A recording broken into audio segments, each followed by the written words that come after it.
कर्म करे किस्मत बने, जीवन का यह मर्म, प्राणी तेरे हाथ में, तेरा अपना कर्म, तेरा अपना।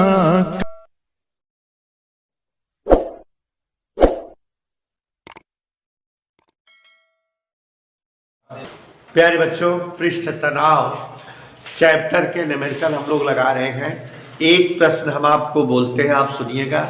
वैसे कल इस तरह की सवाल लगाई गई थी, तो एक तरह की 3-4 सवाल इसलिए बोल दी जाती है देवेश जी कि अच्छे से बच्चों को प्रैक्टिस हो जाए। तो प्रश्न पढ़ रहे हैं युग जी। 1 सेमी त्रिज्या की जल की एक बूंद को समान आकार की 10⁶ छोटी बूंदों में विभाजित किया जाता है। व्यय ऊर्जा की गणना करो। ठीक है, तो यहां पर सभी लोग ध्यान देंगे बेटा। क्वेश्चन जितना हो गया था कल, उसी के आगे क्वेश्चन कह रहा है 1 सेमी त्रिज्या की जल की बूंद, 1 सेंटीमीटर त्रिज्या की जल की बूंद। तो कोई जल की बूंद है, उसकी त्रिज्या 1 सेंटीमीटर दिया हुआ है, तो 1 × 10⁻² मीटर। इस बूंद को 10⁶ छोटी बूंदों में तोड़ दिया जाता है। आपको हमने इस तरह की कल 2-3 सवाल में भी लगवाए थे। बड़ी बूंद का आयतन बराबर छोटी बूंदों का आयतन। तो इसी लॉजिक का प्रयोग करें। बड़ी बूंद का आयतन चाहे जय बूंद में बांटो, लेकिन वो जो है सभी छोटी बूंदों के आयतन के बराबर होगा। इस लॉजिक से हम लोगों को त्रिज्या पता लग जाती है। बड़ी बूंद का आयतन बराबर 10⁻6 छोटी बूंदों का आयतन। तो बड़ी बूंद के आयतन का मतलब 4/3 πr3। बूंदें गोल आकार में होती हैं, इसलिए गोले के आयतन का सूत्र लग जाता है। समझ आया बेटा? 10⁶ छोटी बूंद का आयतन 4/3 πr3। 4/3 π से 4/3 π कट गए, और आपके सामने यहां ये फार्मूला आ गया r³ बराबर 10⁶ r³। इसको हम और थोड़ा शिथिलता से लिख लेंगे। r³ बराबर 10⁻² r³। इधर ओके। अब हम घनमूल निकालेंगे दोनों तरफ। 10⁻² r बराबर 100r, स्मॉल r बराबर r/100। छोटे बहुत त्रिज्या आ गई बेटा। चूंकि हमको कार्य या ऊर्जा निकालना रहता है, तो हमें डेल्टा ए चाहिए, और डेल्टा ए के लिए हमें A1 चाहिए और A2। पहले क्षेत्रफल बाद में क्षेत्रफल। तो पहले जो है बड़ी बूंद है, बड़ी बूंद का क्षेत्रफल। कल भी ऐसे ही सवाल लगाए थे, याद करिए। बूंद का क्षेत्रफल गोले आकार में है, तो 4π। Any doubt? अब की बात 10⁶ छोटी बूंद का क्षेत्रफल A2। तो यहां वैसा भी 10⁶ लिखेंगे। 4π स्मॉल r का स्क्वायर, क्योंकि छोटी बूंदों की त्रिज्या स्मॉल r है। तो 10⁶ 4π स्मॉल r की जगह, यहां पर ध्यान से देखो, स्मॉल r की जगह r/100, r/100। 100 माने 10 घात 2। तो देखो 10⁻² का स्क्वायर 6 से 4 कट गया,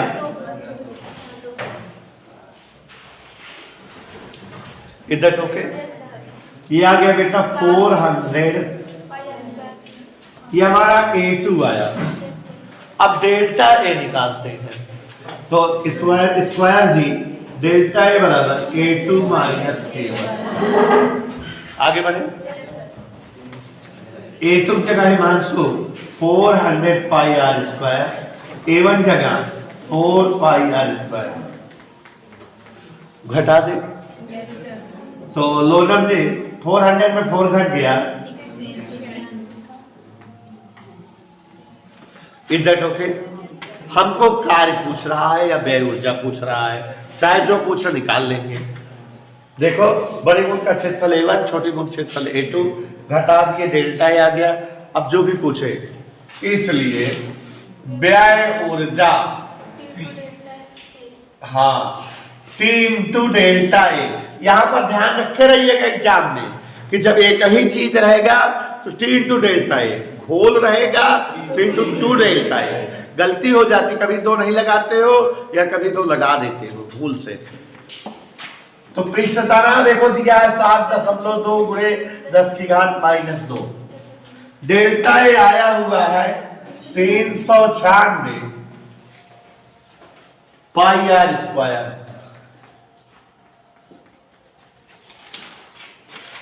थोड़ा बच्चों कैलकुलेशन है बस और कुछ नहीं।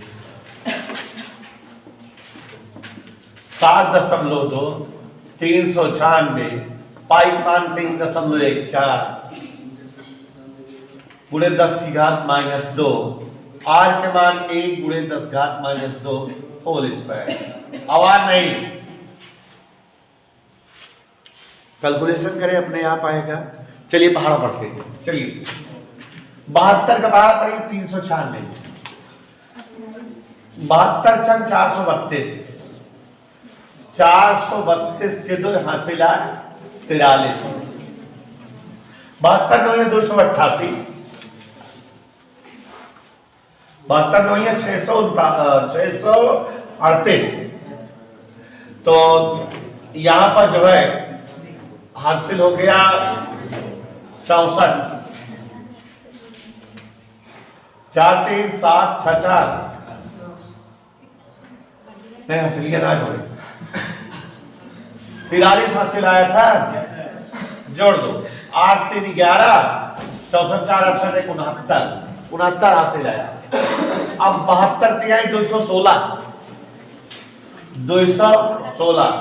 9 6 26 1 27 और 1 28, एक अंक पे दशमलव गुणे 3.14 गुणे 10⁻⁻6। इधर ओके गुणा कर दो, हम डायरेक्ट लिख दे रहे हैं। आप गुणा करोगे तो 8.95 गुणे 10⁻³ जूल, यही आएगा। गुणा हम कर सकते हैं, समय बचा रहे हैं। ठीक है, अगला सवाल।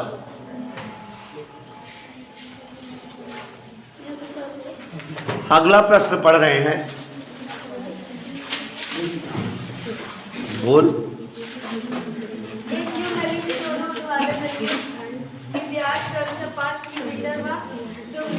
यही है। हाँ, अगला प्रश्न जो है थोड़ा टेक्निकल है बच्चों, ध्यान से सुनिएगा। स्क्वायर ध्यान से।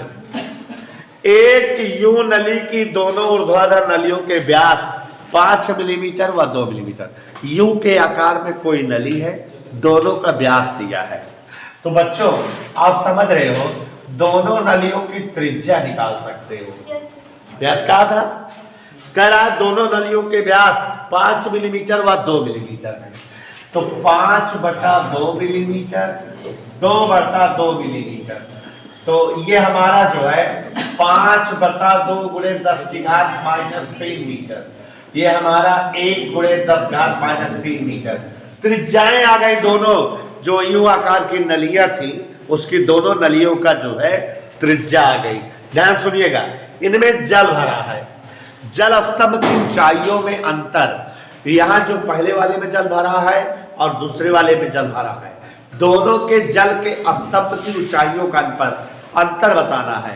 मान लो हो सकता है एक नली में जल H1 ऊंचाई तक भरा हो और दूसरे नली में H2 ऊंचाई तक।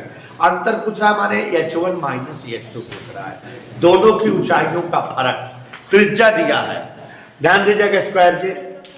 कह रहा है जल का पृष्ठ तनाव दिया हुआ है 7.3 गुणे 10 की घात -2।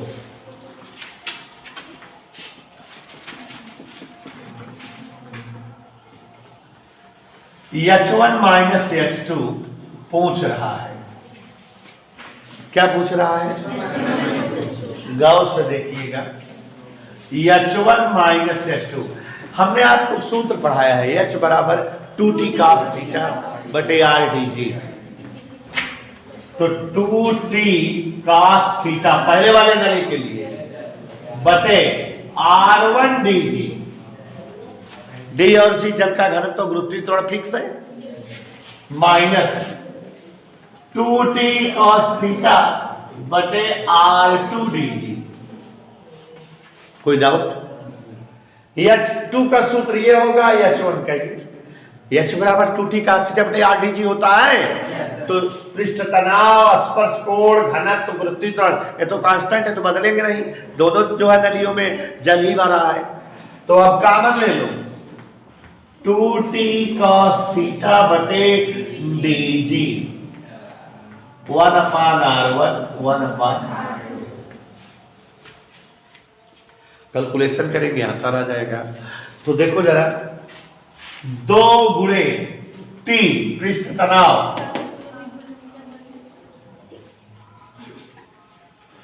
cos थीटा, नली सीधे सीधे करी है, वैसे आपको कोण लिखना ही नहीं था। हमने आपको बताया है कि जब कोण ना दिया है तो ना लिखा करो, है ना, लिख दिया है 0 माने। d और g जल का घनत्व तो क्या होता है? 1 गुणे 10 घात 3। गुरुत्वीय त्वरण क्या होता है?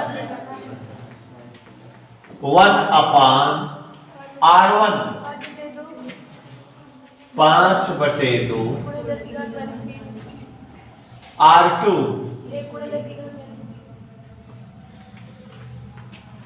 ओके बच्चों, आगे बढ़े बच्चों।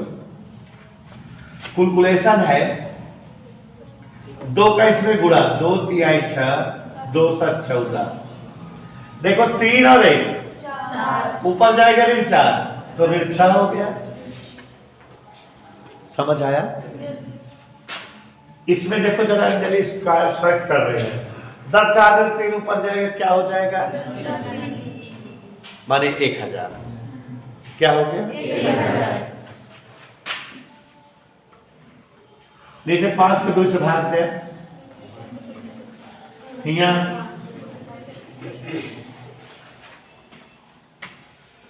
ठीक है। 14.6। इधर देखो, दशमलव हटा देंगे तो ये 0 बन जाएगा, 10,000 हो जाएगा। 25 से भाग दे दोगे, 25 चौका 100, 400। Any doubt? 400 में 1000 गए, माइनस नहीं लेंगे क्योंकि अंतर बताना, जे बड़ा रहा मैं छोटा घटा के, चाहे तो हम ऐसे अंतर वाला चिन्ह लिख देंगे। कौन चिन्ह? माने जे बड़ा रहे मैं छोटा घटाए दे, मालूम तो है ना कि बड़ा रहा, तो कितना आएगा लड़के? 6 से मैं गुणा कह दिया, 6 6 14 84 3 87। एक अंक में दशमलव लगाएंगे, 10 की घात -3 मीटर, माने 8.76 मिलीमीटर आ जाए। इधर क्लियर? एनी डाउट बेटा? समझ में आया? लगाओ। हाँ, एक प्रश्न पढ़ रहे हैं बच्चों, ध्यान से सुनना। एक कांच की नली, केस नली में जल 9 सेमी ऊंचाई तक चढ़ता है। कोई कांच की केस नली है जिसमें जल जब भरते हैं तो 9 सेमी ऊंचाई तक ऊपर चढ़ता है। उसी केस नली में पारा 3.4 सेमी नीचे उतरता है। माने अगर उस केस नली में जल डुबोए तो जल जो है 9 सेमी ऊपर जाता है, लेकिन पारे में डुबोते हैं तो पारा 3.4 सेमी नीचे गिरता है। जल कांच और पारे कांच के स्पर्श कोण 0 और 135 अंश है। तो पारे व जल के पृष्ठ तनाव में अनुपात बताओ। किसमें अनुपात बताना बेटा? पारे और जल के पृष्ठ तनाव में अनुपात। इधर देखिए जरा, बड़ा मजेदार और इंपॉर्टेंट क्वेश्चन है। देखो, चूंकि एच बराबर 2t cos थीटा बटे आर डी जी, यही होता है कि नहीं? Yes sir. अगर हम जो है पृष्ठ तनाव जानना चाहें t, तो तिरछा गुणा कर दो, H R D G upon 2 cos theta. कह रहा है पारे और जल के पृष्ठ तनाव में अनुपात बताओ। पारे और,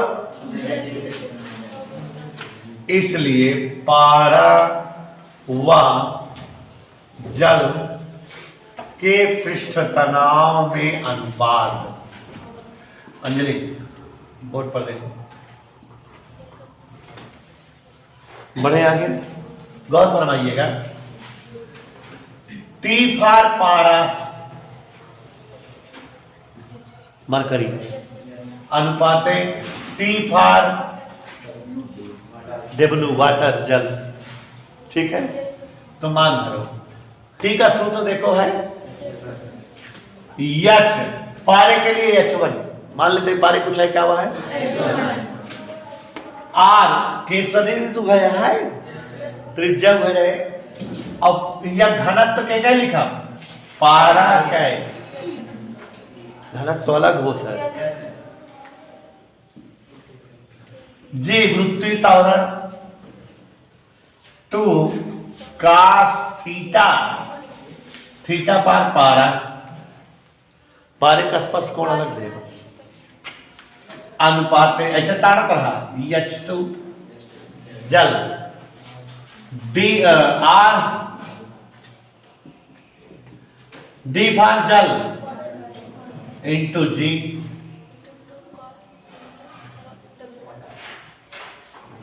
देखा कुछ कहता? आर आर जी जी दो मान करी लड़कियों, भगवान नाम लिखे। देखा एच माने पारे की ऊंचाई, पारा का हाथ भाग 3.4 से नीचे गिर जाता है, चढ़त ना है कितना? ठीक है, माइनस लिखा 3.4 गुणे 10 घात माइनस 2, 3.4 से भी नीचे गिरता है, ऊपर ना जाता। ऋण में लिखिए डी घनत्व, पारे का घनत्व तो याद रहा है 13.6 गुणे 10 घात 3 क्या होता है? काश पारे के लिए स्पर्श कोण 135 सब दिया है। देख लो कितना दिया है, मान धरते जा रहे। जल 9 से भी ऊंचाई तक चढ़ता है।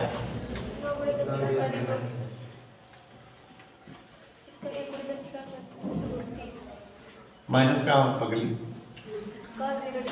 आगे बढ़े। देखो कुछ कट रहा है, 10 की घात 3, 10 की घात 2, इधर ओके। 13.6 मुझे भर दे काश 135 माइनस 1/√2।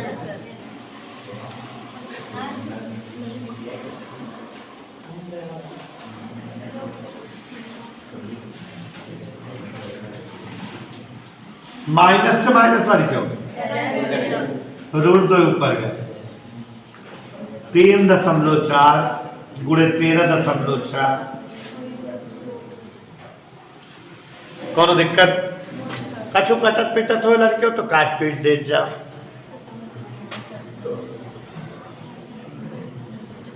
कछु कटे ना कटे, पूरा हल करा काट के लिखे का है, काट के लिखा है, उत्तर काट के देखा है। एक गुणा करा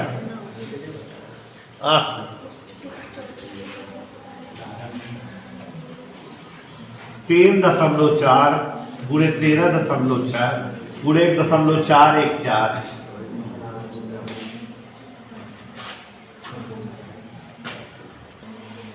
ऊपर सबका गुणा कर दिए 3.4 3.6 ढूंढ दो 1.4 65.38 आया 9 से भाग देंगे तो 7.2 बार जाएगा, अनुपात 1 लिख देंगे। तो ये बच्चों हमारा पता लग गया दोनों पारा और जल के पृष्ठ तनाव में अनुपात। और आप समझ रहे हैं कि सवाल जो है सॉल्व हो गई। तो अगला प्रश्न पढ़ते हैं, ध्यान से सुनिएगा, अगला क्वेश्चन पढ़ रहा हूं सभी लोग। 20 सेमी लंबी एक केस नली को जल में सीधा खड़ा करते हैं। 20 सेमी लंबी है, उसमें जल 2 सेमी ऊपर तक चढ़ाता है। कितना जल ऊपर तक चढ़ता है? केस नली को ऊर्ध्वाधर स्थिति से 30 अंश झुका दें तब जल स्तंभ की जो है लंबाई क्या होगी? ऊर्ध्वाधर से कितना अंश झुका दे बेटा? ऊर्ध्वाधर से 30 अंश झुका दें तो जल स्तंभ की लंबाई क्या होगी? यहां बहुत ही इंपॉर्टेंट प्रश्न है ये। जैसे ये कोई बीकर है, दिखाई दिया सबको? अब इसमें जल भरा है, दिख रहा है सबको?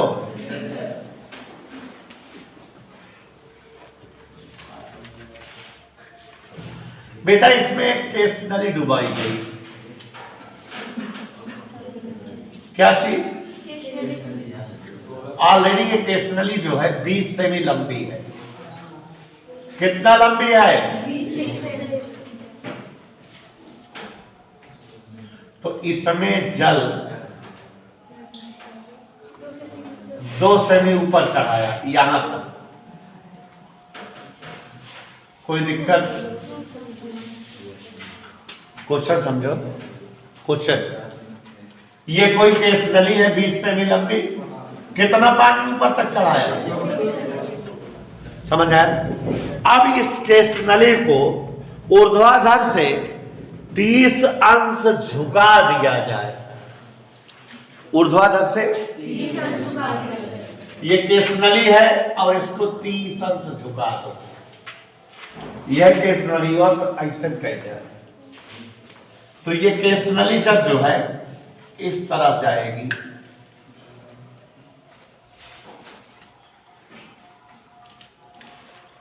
दिख रहा है बच्चों?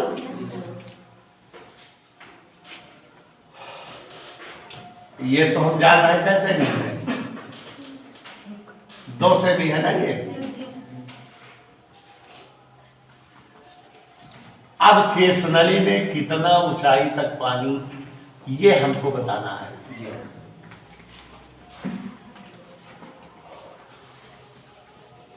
कई अंश झुकाए हैं? ये 30 अंश का झुकाव है। कई अंश का झुकाव है?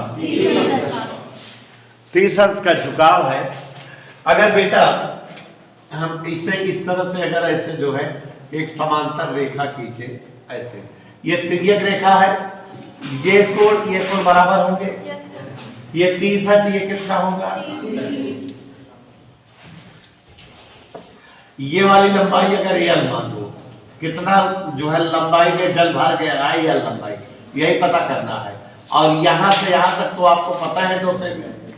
तो यहां इसी त्रिभुज में जैसे इसको यम लिख दे, यहां यम यन पी, यम यन पी, त्रिभुज यम यन पी। एक बार फिर से सवाल समझ लो, चित्र में सवाल है। ये केस नली है, केस नली में कितने ऊंचाई तक जल चढ़ा है? ये अगर यच है तो यच बराबर कितना हो गया? केस नली को ऐसे कर दिए, जैसे ये केस नली हमारी XY थी, अब ये XY हो गई।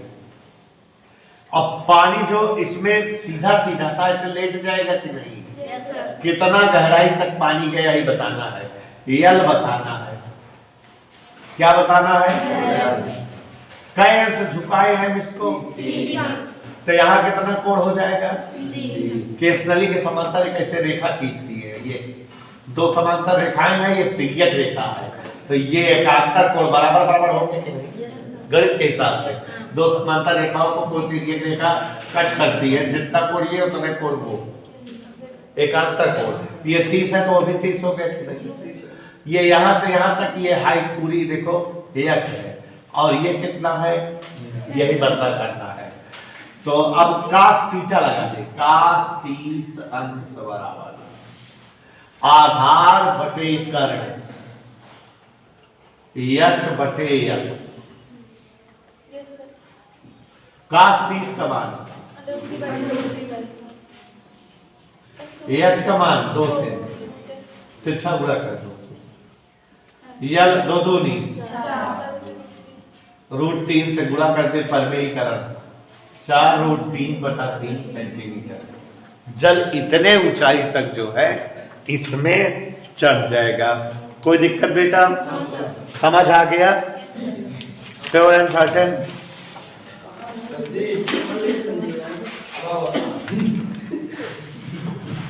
किसी कोई असुविधा? हम √3 का मान रख करके आंसर निकाल सकते हैं और एग्जैक्ट, ठीक है? हाँ प्यारे बच्चों ध्यान से सुनना। एक केसनली की त्रिज्या 0.4 मिलीमीटर है, जल में ऊर्ध्वाधर डुबाई जाती है। ज्ञात कीजिए केसनली में कितने ऊंचाई तक जल चढ़ेगा। यदि केसनली को ऊर्ध्वाधर से 60 अंश झुका दें तब केसनली में कितने ऊंचाई तक जल चढ़ेगा। जल का पृष्ठ तनाव 7 × 10⁻² न्यूटन पर मीटर है। तो गौर फरमाइएगा, बहुत बढ़िया सवाल है। इधर देखिए, एक केसनली त्रिज्या 0.4 मिलीमीटर, 0.4 मिलीमीटर केसनली की त्रिज्या है। हमने लिख दिया 0.4 × 10⁻³ मीटर।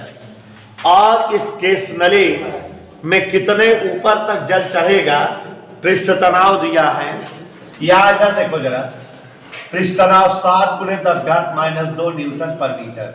कितने ऊंचाई तक जल चढ़ेगा, और जब 60 अंश का कोण पर झुका दे तब जो है कितने लंबाई तक केसनली में जड़ रहेगा, यही बताना है ना। तो पहले h बराबर सूत्र लगाओ 2t cos थीटा बटे r/dg। पहले थीटा नहीं दिया इसलिए cos वाला टर्म नहीं लिखे, ठीक है? स्पर्श कोण होना चाहिए। तो 2p की जगह 7 × 10⁻², r 0.4 × 10⁻³ जल 1 × 10⁻³ गुरुत्वीकरण। गौर से देखिए, ये दोनों कैंसल हो गए, 10 इसमें शामिल हो गया, 4 हो गया। तो 14/4 14 4 से भाग दे 3.5। इतने ऊंचाई तक जल चढ़ा। अब इसको केसनली को 60 अंश झुका दिए। क्या अंश झुका दिए? h कितना आ गया है? 3.5 सेमी। ये जो 2 था ये कितना आ गया है? अब 3.5 सेमी। कितना है बेटा? क्या से झुकाए हैं? सवाल ऐसे से ऐसे झुक गई है केसनली। तो सूत्र लगाएंगे cos 60 बराबर h बटे l। cos 60 का मान और h का मान तिरछा गुणा कर दीजिए, l बराबर 7 सेमी। तो पहले जल 3.5 सेमी ऊंचाई तक चढ़ेगा, और जब जो है केसनली को 60 अंश झुका देंगे तो जल कितने ऊंचाई तक चढ़ेगा? 7 सेमी ऊंचाई तक। प्यारे बच्चों क्वेश्चन पढ़ रहा हूं, टेक्निकल है थोड़ा सा। एक केसनली में जल 8 सेमी ऊंचाई तक चढ़ता है। यदि केसनली की त्रिज्या आधी कर दी जाए तो केसनली में कितने ऊंचाई तक जल चढ़ेगा? यही है बेटा। तो देखो जरा, बहुत ही बढ़िया सवाल है। केसनली में जल 8 सेमी ऊंचाई तक चढ़ता है। h1 बराबर 8 सेमी। इस समय त्रिज्या कुछ रही होगी, मान लेते कितनी त्रिज्या है? कह रहा है त्रिज्या अगर आधी कर दे तो केसनली में कितने ऊंचाई तक जल चढ़ेगा। अगर कल की क्लास याद हो तो हमने एक सूत्र लिखाया था एकदम लास्ट में, जोरिन सूत्र बताया था, याद नहीं होगा आपको। H1 R1 H2 R2, इसी का प्रयोग करिए। H1 जगह 8, R1 जगह R, H2 नहीं पता, R2 की जगह R बता, R से R कट गया, त्रिज्या गुणा H2 बराबर 16 से, माने त्रिज्या कम कर दोगे तो जल स्तंभ की ऊंचाई बढ़ जाएगी, जल 16 सेमी ऊंचाई तक चढ़ेगा।